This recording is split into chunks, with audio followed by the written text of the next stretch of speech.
ఆంధ్రప్రదేశ్ వార్తకు వస్తే మాజీ ముఖ్యమంత్రి జగన్మోహన్ రెడ్డి గారు ప్రెస్ మీట్ పెట్టడం జరిగింది. ప్రెస్ మీట్లో కొన్ని వ్యాఖ్యలు చేశారు. ఆ వ్యాఖ్యల్ని ఎలా చూడాలి మనం చర్చించుకుందాం. అవి ఎలా చూడాలనేది మీ విజ్ఞతకే వదిలేస్తున్నాను. ఒకసారి చూడండి. ఎన్నికల ముందు ఇచ్చిన హామీని అమలు చేయకుండా ప్రజలు నమ్మించి మోసం చేసిన ముఖ్యమంత్రి చంద్రబాబు, ఉప ముఖ్యమంత్రి పవన్ కళ్యాణ్, మంత్రి నారా లోకేష్ను అరెస్ట్ చేయాలి. ముగ్గురిని బొక్కలో పెట్టాలి. వాళ్ళ ముగ్గురిని అరెస్ట్ చేయాలంటే హామీలు నెరవేర్చలేదు కాబట్టి. అంటే చూడండి అసలు ఎంత హాస్యాస్పదంగా ఉందా ఏంటే.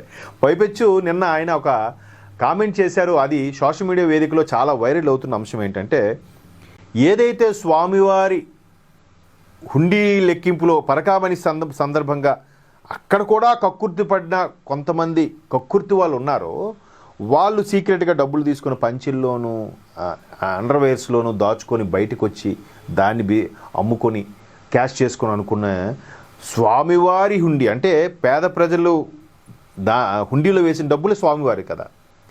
అటువంటి మరి బయటికి అలాంటి పరకామణిలో కూడా అటువంటి దారుణ చర్యలకి భయం లేకుండా, పాపభీతి లేకుండా చేస్తున్నారని అంటే, దానికి ఈయన సమర్థించి ఒక మాట మాట్లాడారు. ఏముంది, ఒక 100 కోట్లే కదా పెద్ద స్కామా అన్నట్టు.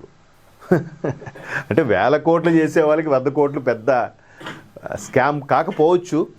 బట్ ఈయన ఈ విధమైన వ్యాఖ్యలు చేయడం అనేది సగటు ఓటరుగా, సగటు వ్యక్తి, ఆంధ్రప్రదేశ్లో ఉండే సిటిజన్ ప్రతి ఒక్కరు కూడా, అంటే ఈయనకెవరు ఇలా చెప్పి మాట్లాడిస్తున్నారా, లేదా ఈయనకే మాట్లాడుతున్నాడా, అసలు ఆలోచనతో మాట్లాడుతున్నాడా లేదా, ఇంకా ఉన్న కొద్ది మందే ఉన్నారు నాయకులు కానీ కార్యకర్తలు కానీ, ఈ కొద్ది మందిని కూడా తన వెంట తిప్పుకునే ఆలోచన ఉందా, ఫర్దర్గా పార్టీకి మనుగడ కొనసాగుతుందా అనేది రకరకాల ప్రశ్నలు ఉత్పన్నమవుతున్నాయి ఈయన యొక్క ప్రెస్ మీట్ పెట్టిన సందర్భంగా.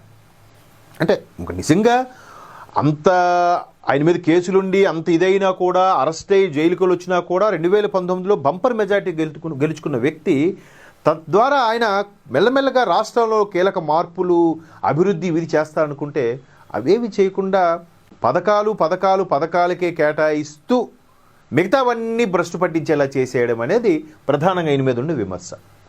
అది వాస్తవమో కాదో ఆంధ్రప్రదేశ్లో ఎవరిని అడిగినా టచ్ చేసినా చెప్తారు. ఎందుకంటే ఎప్పుడూ లేని ఆంధ్రప్రదేశ్ చరిత్రలో 91.8 అంటే ఆల్మోస్ట్ 92% ఓటింగ్ నమోదైంది.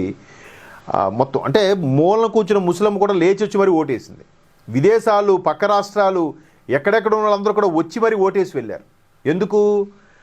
ప్రస్తుత కూటమి ప్రభుత్వం మీద ఉన్న ప్రేమ, లేదంటే ఈయన మీద ఉన్న ద్వేషం అని మొత్తానికి నాకు అర్థం కాలే. భారీ మెజార్టీతో గెలుచుకుంది టీడీపీ భాగస్వామ్య పక్షాలతో కూడిన కూటమి ప్రభుత్వం. ఏంటండి 164, 175కు వైనాట్ 175 అయిపోయింది కూటమి కూడా.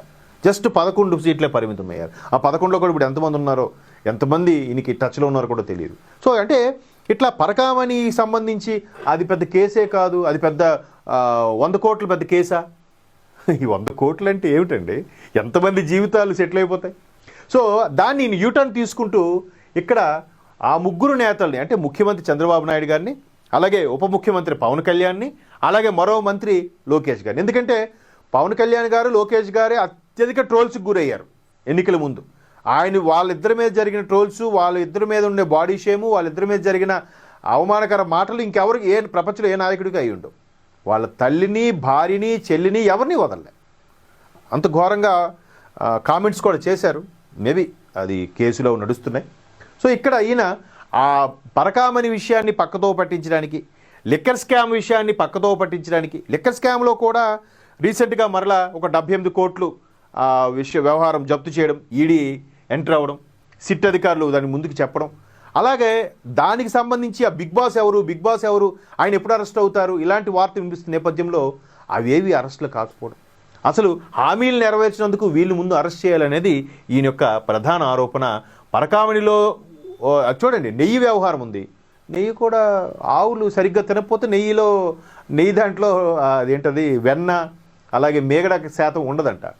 సో ఇక్కడ కూడా ఆయన ఏం చెప్పారంటే, ఎన్నికల్లో హామీ ఇచ్చారు, హామీ ఇవ్వకపోవడానికి కారణం కాబట్టి వాళ్ళ వల్లే రాష్ట్రం ఇంత దుస్థితిగా దారుణంగా ఉంది కాబట్టి, ఎందుకంటే వాళ్ళ దారుణమైన ప్రవర్తన వల్లే క్వాంటమ్ వచ్చింది, వాళ్ళ దారుణమైన ప్రవర్తన వల్లే గూగుల్ వచ్చింది, వాళ్ళ దారుణమైన ప్రవర్తన వల్లే రోడ్లు మళ్ళీ మరమ్మతులు అవుతున్నాయి. మరి అలాంటి వాళ్ళు అరెస్ట్ చేయాలి కదా ఈయన లెక్క ప్రకారం.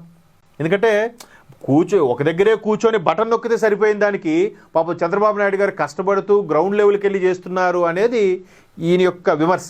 అలా వెళ్ళొద్దు, ఇంట్లోనే కూర్చోవాలి, ఆ 4 గోడల మధ్యలో కూర్చొని చక్కగా పరిపాలించుకోవాలి. కింద రాడికత్తు వాళ్ళు లాఠీ దెబ్బలు తినాలి, వాళ్ళు పోతారు, మనం సేఫ్ ఉండాలి. అలా చేయట్లేదు కాబట్టి వాళ్ళ ముగ్గురిని అరెస్ట్ చేయాలనేది ఈయన యొక్క ప్రధాన ఆరోపణ.